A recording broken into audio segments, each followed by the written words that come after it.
Мен сиңдимдин балдары папасы деген 3 жыл 4 жыл мурун өтүп кеткен да. Беркел Раяна 3 бала.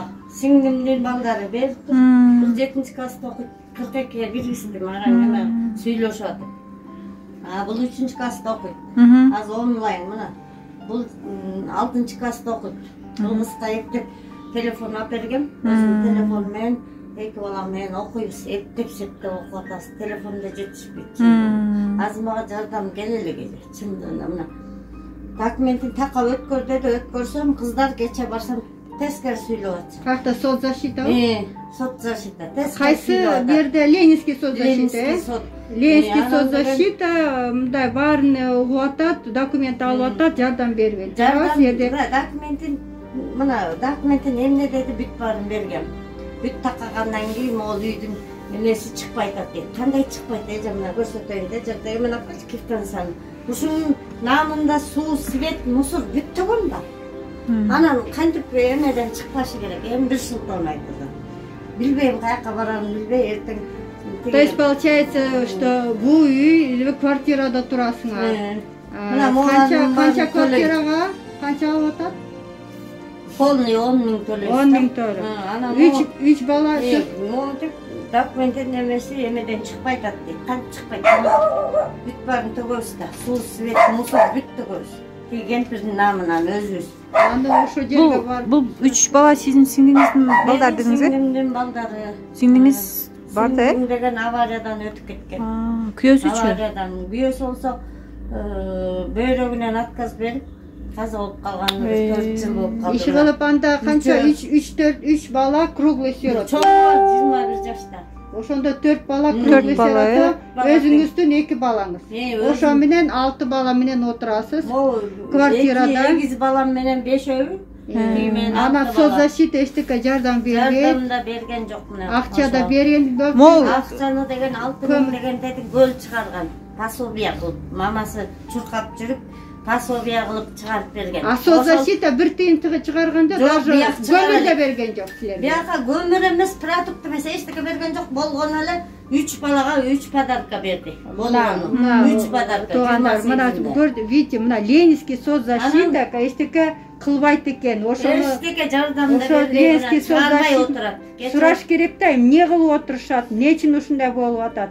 Андай азыр көп семьялар бар эмне болсо мамлекет берип атканда керек эле да. Чынбы? Мына авариядан эми биздин башыбызга салганда эч кимге салбасын, бирок мынтип атасы каза болуп калды. Атасынан кийин сиңдим каза болуп калды. Азыр кайсы жактан ошо бир телефон 6 балага, туурабы? Ооба. Бир телефон 6 балага ошо онлайн сабактарда 6 эмес, 5 бала. 5 бала. Ошондо азыр эптеп эле окуп атасың да, мага китеп бербеди, мына.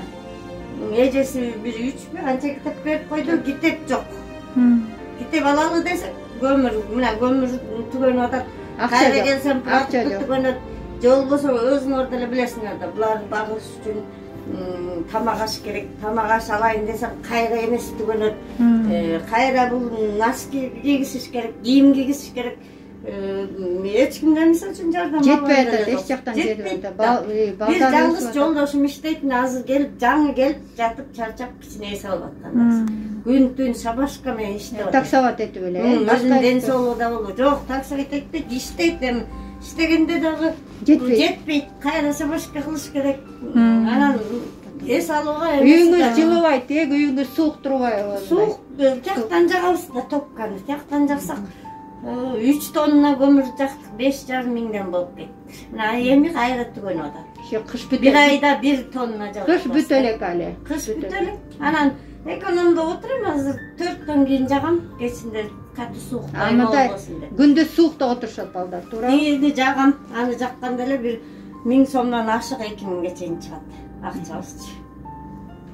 Анан сот билбейм, эртең барып эме начальнине кирейин деп атам. Начальнине кирип жөн эле бирөөлөр деле эме кылат. Ана условия жок силерде, баняңар жок. Баня жок, мына ар бир баланы үйүнүн ичинде суу жок, Суу жок, условия жок. Колго жуюп кирди. Машина метейин десем, машинкага кайра суу ысытыш үчүн бир топ акча экен. Ушинтип эме кылып атабыз да.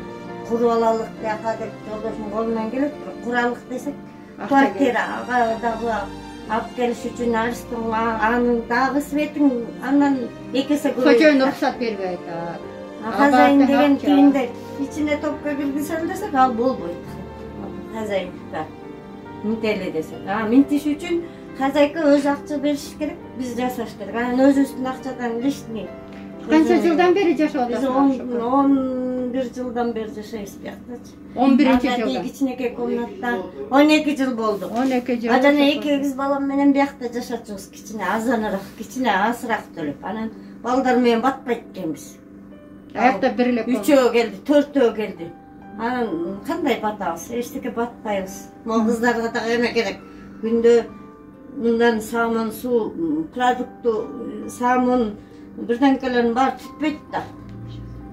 Анан көмүрүбүз эптеп эле ошо кышта чыгып атабыз. Катуу да суук болду ошондо эже.